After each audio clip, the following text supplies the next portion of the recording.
오늘 우리에게 주시는 하나님의 말씀은 신약 성경 누가복음 1장 26절에서 38절까지의 말씀입니다.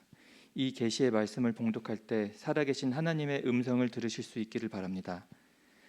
여섯째 달에 천사 가브리엘이 하나님의 보내심을 받아 갈릴리 나사렛이란 동네에 가서 다윗의 자손 요셉이라 하는 사람과 약혼한 처녀에게 이르니 그 처녀의 이름은 마리아라. 그에게 들어가 이르되 은혜를 받은 자여 평안할지어다.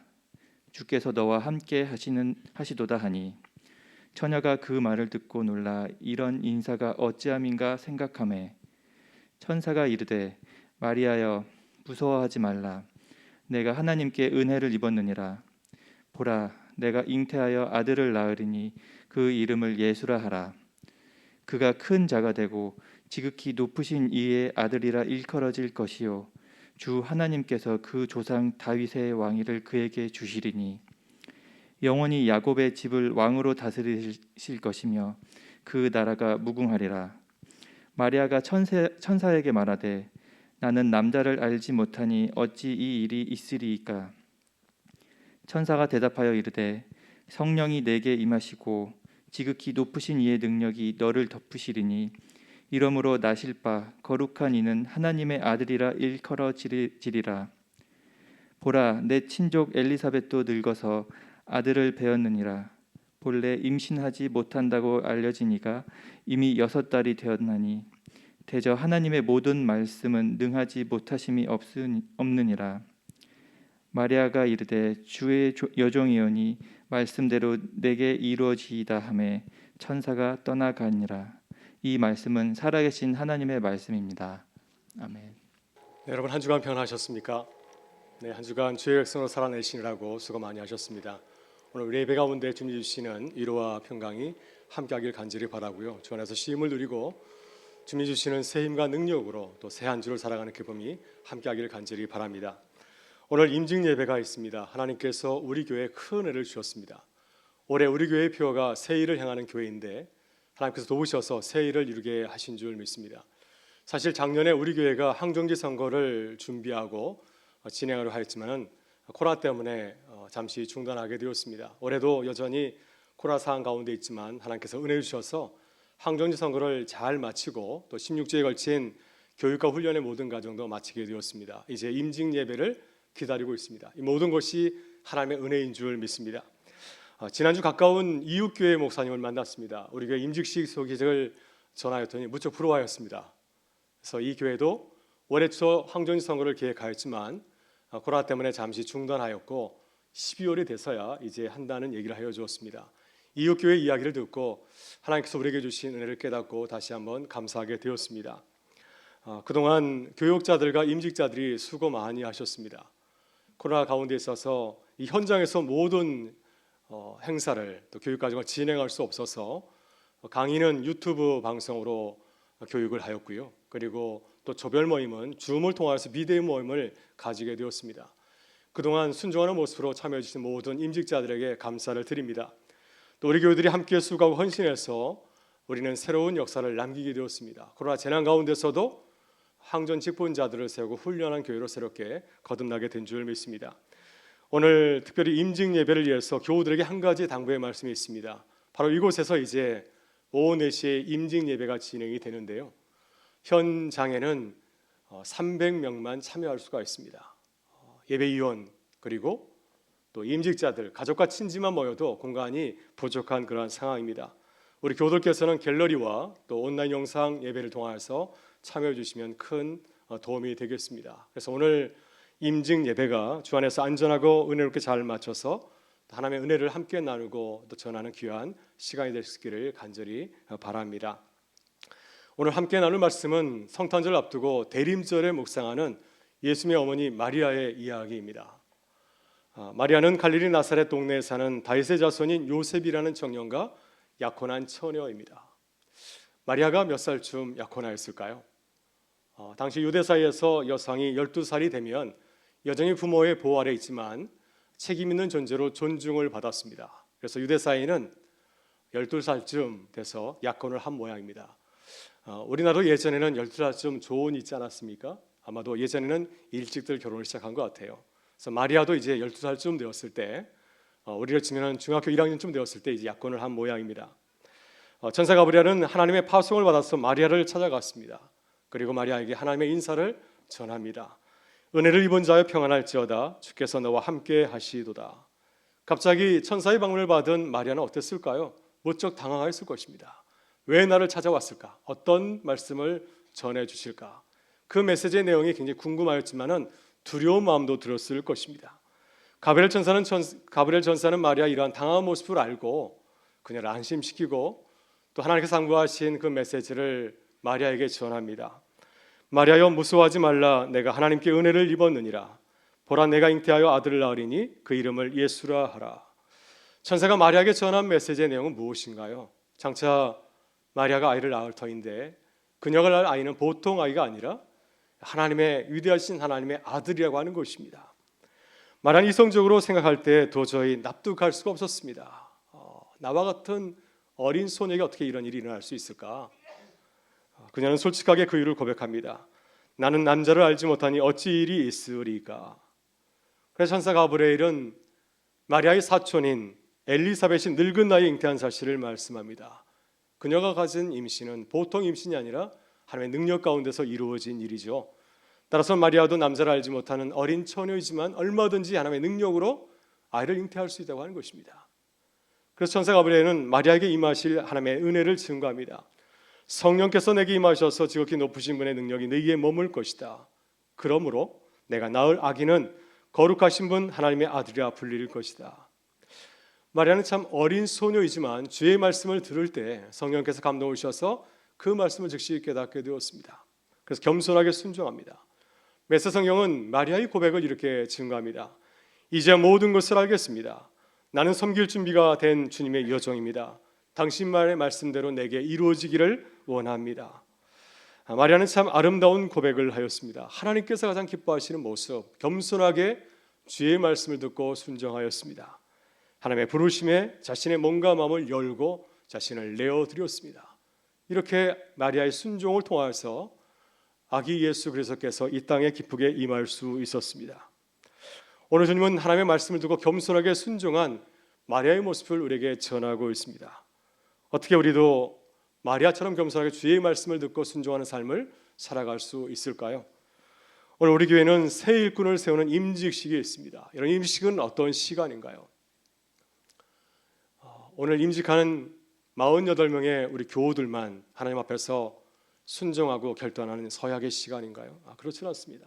우리 온 교회가 하나님 앞에서 새 임직자들과 함께 우리의 신앙을 고백하는 자리이고 또 우리의 순종과 결단을 서약하는 귀한 자리인 줄 믿습니다. 그렇다면 우리는 어떻게 마리아처럼 주님의 종으로 교회를 섬기고 또 복음을 증거하는 사명자로 살아갈 수 있을까요? 오늘 마리아의 순종을 통해서 우리의 모습을 돌아보고 우리도 마리아처럼 주의 말씀을 듣고 순종하는 주의 백성으로 거듭나는 시간이 되시기를 주의 이름으로 축원합니다. 먼저 우리는 위대하신 하나님께서 우리를 부르신 은혜를 바라보아야 됩니다. 오늘 본문에서 마리아가 천사 가브리엘을 만난 사건을 전문 신학적인 용어로 수태고지라고 합니다. 이 사건은 마리아의 일생을 완전히 뒤바꿔 놓은 사건이죠. 그러나 천사 가브리엘을 만났을 때 마리아는 수태고지를 쉽게 받아들일 수 없는 상황이었습니다.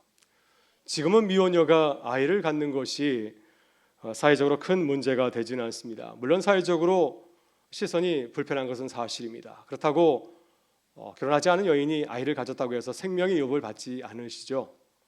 그래서 아주 용기 있게 홀로 자녀를 키우는 미혼 여성들도 많이 있습니다. 그러나 마리아가 살던 시대는 그렇지 않았습니다. 결혼하지 않은 처녀의 임신은 사회적으로 존중받지 못하였습니다. 생명의 위협과 위험을 감수해야 하였습니다. 마태복음 1장을 보게 되면 마리아의 약혼자 요셉이 꿈에 하나님의 말씀을 듣지 않습니까? 잠에서 일어나자마자 즉시 자신의 약혼녀 마리아를 데려온 것은 무슨 의미입니까? 자신의 약혼녀를 사회의 위협으로부터 생명의 위협으로부터 보호하기 위해서였습니다. 따라서 마리아가 천사의 수태고지를 받아들이고 순종하는 것은 자신의 생명을 걸어야 했습니다. 이 문제는 가볍게 넘길 문제가 아니라 신중하게 생각하고 결정해야 될 매우 중대한 인생의 문제였습니다. 따라서 마리아가 천사의 수태고지를 듣고 순종한 것은 대단히 용기 있는 일이죠. 어떻게 마리아는 천사의 말을 듣고 주의 말씀을 순종할 수 있었을까요? 오늘 본문에서 마리아는 자신을 어떻게 고백하고 있습니까? 하나님의 부르심을 받았을 때 어떠한 모습으로 주의 말씀을 받들기로 고백하고 있습니까? 그는 자신을 주님의 종이라고 고백하고 있습니다. 주의 여종이오니 저는 주님의 종입니다. 마리아는 주의 말씀을 들을 때 자신의 신분을 돌아보았습니다. 그녀는 어떤 신분의 소유자인가요? 하나님께서 주목하시고 부르셨다면 그녀는 사회적으로 대단히 높은 이런 신분의 소유자이겠습니까? 하나님의 부르심을 받을 만한 스펙을 가진 사람인가요? 만약 내가 그러한 신분의 소유자라고 한다면 우리 사회에서 상위 0.1%에 해당하는 초엘리트라고 한다면 하나님의 부르심을 받을 만한 사람이라고 생각할지 모르겠습니다. 나 정도는 돼야 주의 말씀을 들을 수 있지.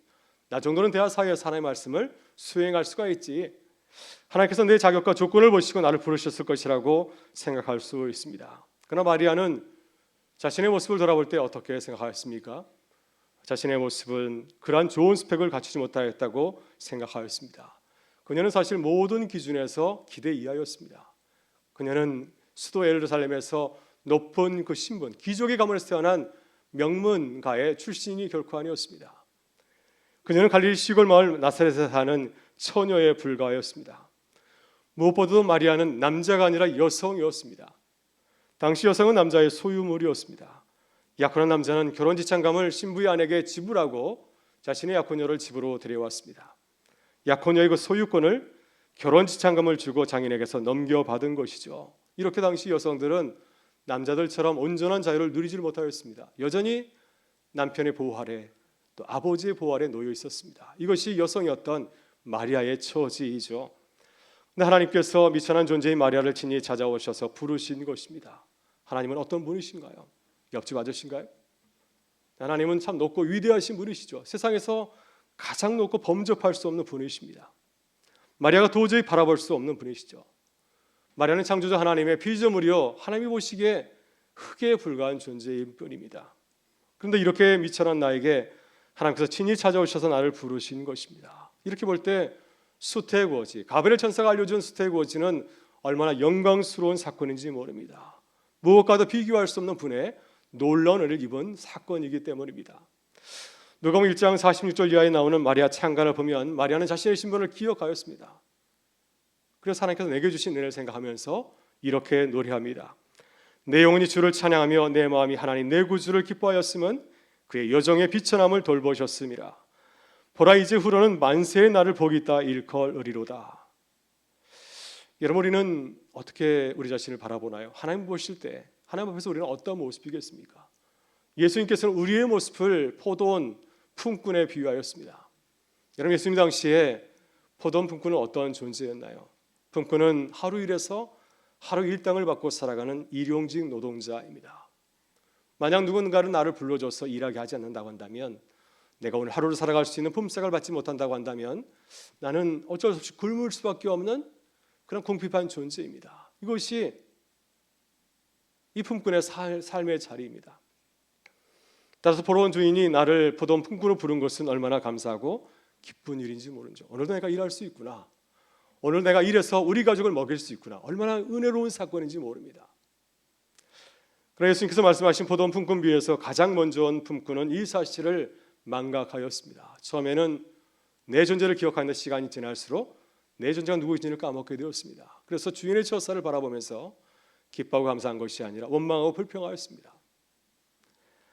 그는 자신이 누구인지, 자신의 신분이 어떤 사람인지, 내가 부족한 품꾼이라는 사실을 그만 잊어버렸기 때문입니다. 여러분 우리는 어떤 존재인가요? 우리는 포도원 품꾼 같은 존재인 줄 믿습니다. 당장이라도 주님께서 우리에게 은혜를 베풀지 않는다고 한다면 우리는 한시라도 살아갈 수 없는 존재입니다. 우리가 매일같이 기쁜 마음으로 하루를 맞이하는 것은 주님께서 우리에게 생명과 건강을 주셨기 때문인 줄 믿습니다. 이 사실을 깨달을 때, 이 은혜를 깨달을 때 우리는 하나님의 은혜에 감사하고 주님의 말씀에 순종하며 살아갈 수 있는 줄 믿습니다. 오늘 오후 임직 예배를 드릴 때 우리를 부르신 하나님 은혜를 다시 한번 돌아보면서 감사하는 시간이 될 수 있기를 바랍니다. 하나님께서 우리를 세상과 구별시켜 주셨습니다. 우리를 구별시켜 주지 않았다고 한다면 우리는 당자와 같이 세상을 즐기며 살아가지 않겠습니까? 우리를 부르셔서 세례를 받게 하시고 주의 백성으로 살아가는 기쁨을 누리게 하신 줄 믿습니다. 무엇보다 감사한 것은 그리스도의 몸인 교회를 세우는 일꾼으로 삼으신 것입니다. 이 크신 은혜를 깨닫는 기쁨이 함께하기를 바랍니다. 그래서 나를 부르신 주님을 따르기로 고백하고 또 순종하는 주의 거룩한 백성으로 거듭난 은혜가 함께하기를 주의 이름으로 축원합니다. 다음으로 우리에게 찾아오셔서 우리 함께 하시는 주님의 은혜를 깨달아야 됩니다.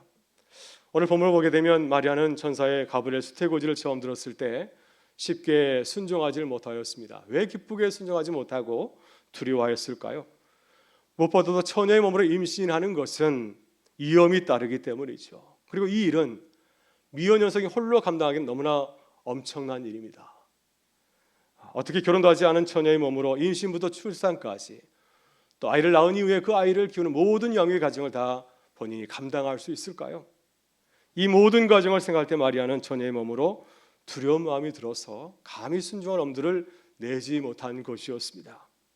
그래서 마리아는 솔직하게 두려운 마음을 고백하고 있습니다. 나는 남자를 알지 못하니 어찌 이런 일이 내게 있으리까? 마리아는 약혼을 했지만 아직 결혼을 하지 않은 상태입니다. 만약 약혼자가 이 사실을 알게 된다면 나를 어떻게 생각할까요? 나를 받아들이지 않을 것입니다. 그러면 홀로 아이를 키워야 되는데 그 모든 어려운 과정을 어떻게 감수할 수 있겠습니까? 마리아는 두려운 마음에 이렇게 솔직하게 고백한 것입니다. 그럼에도 불구하고 마리아가 자신의 모든 생각을 다시 바꾸어서 하나님의 말씀에 순종한 이유는 무엇일까요? 그 이유는 바로 임마누엘의 은혜를 기억하였기 때문입니다. 하나님께서 나와 함께 하시는 은혜를 생각하였기 때문입니다. 천사 가브리엘은 두려워하는 마리아에게 어떤 말씀을 들려주었습니까? 35절 이하에서 하나님께서 그와 함께 하시는 놀라운 은혜를 그에게 증거합니다. 천사가 대답하여 이르되 성령이 내게 임하시고 지극히 높으신 이의 능력이 너를 덮으시리니 이름으로 나실 바 거룩한 이는 하나님의 아들이라 일컬어지리라. 하나님께서는 마리아를 부르셨는데 홀로 남겨두지 않는다고 하는 것입니다. 하나님께서 그녀와 함께 하신다. 성령께서 그녀를 도와주신다고 하는 것입니다.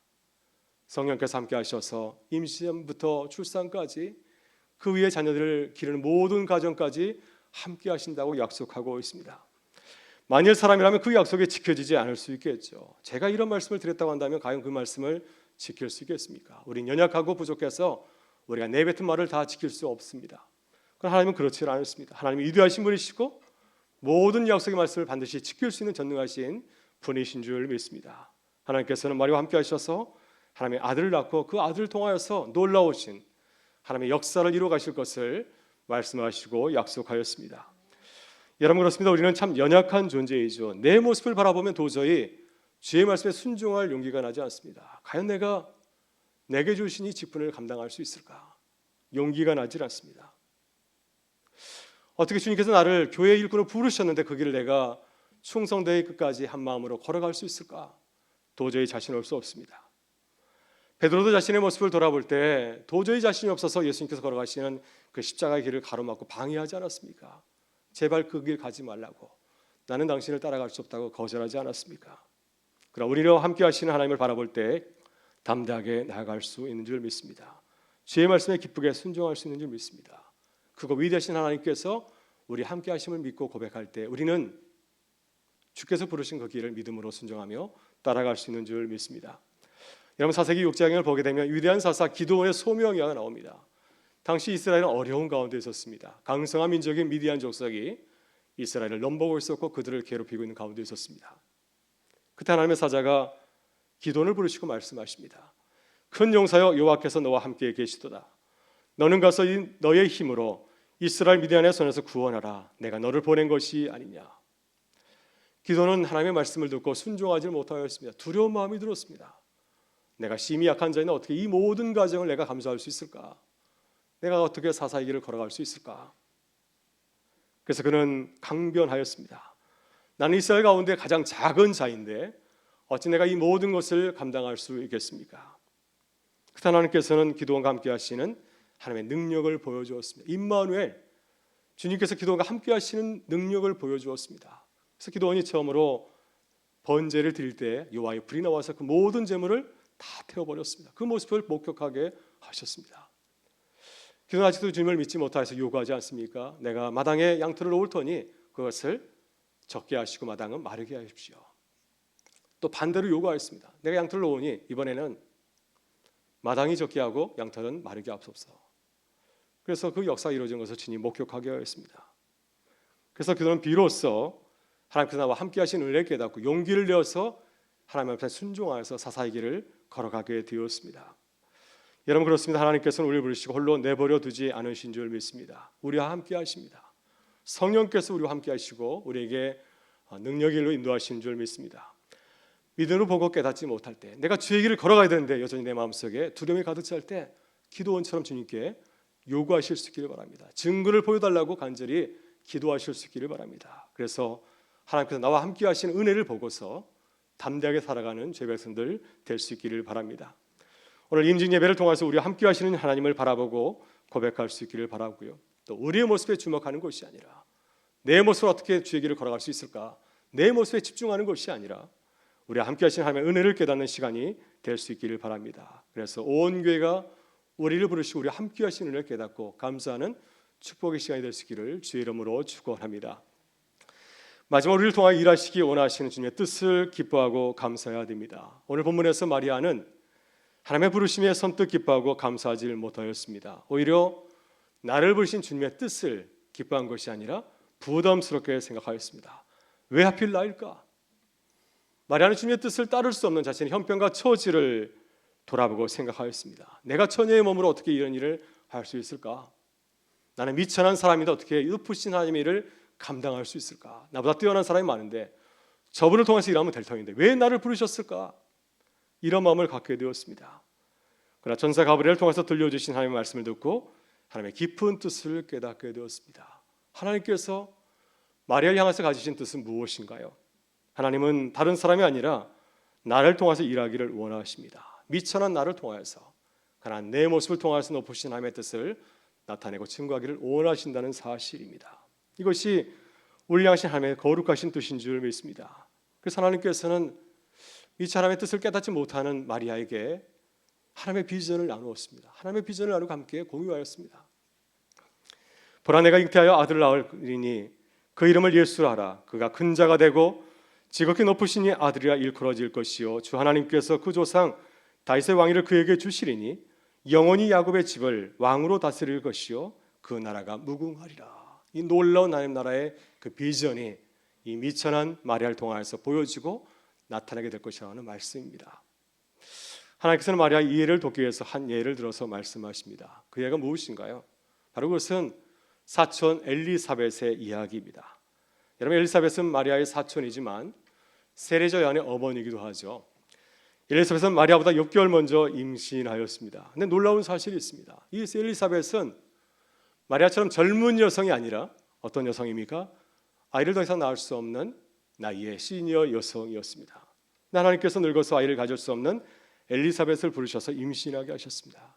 그녀를 잉태하게 하였고 아이를 잉태하게 하였고 그 아들을 통해서 장차 하나님의 아들 예수 그리스도 오심을 알리고 선포하는 사자로, 주의 사자로 삼으셨습니다.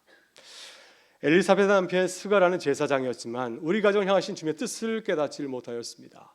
자신의 생각과 주장만 하다가 불순종해서 한동안 말을 하지 못하는 장애를 겪게 되었죠. 하나님께서 그가 하나님의 영광을 가리지 못하도록 한동안 말을 하지 못하게 하신 것입니다.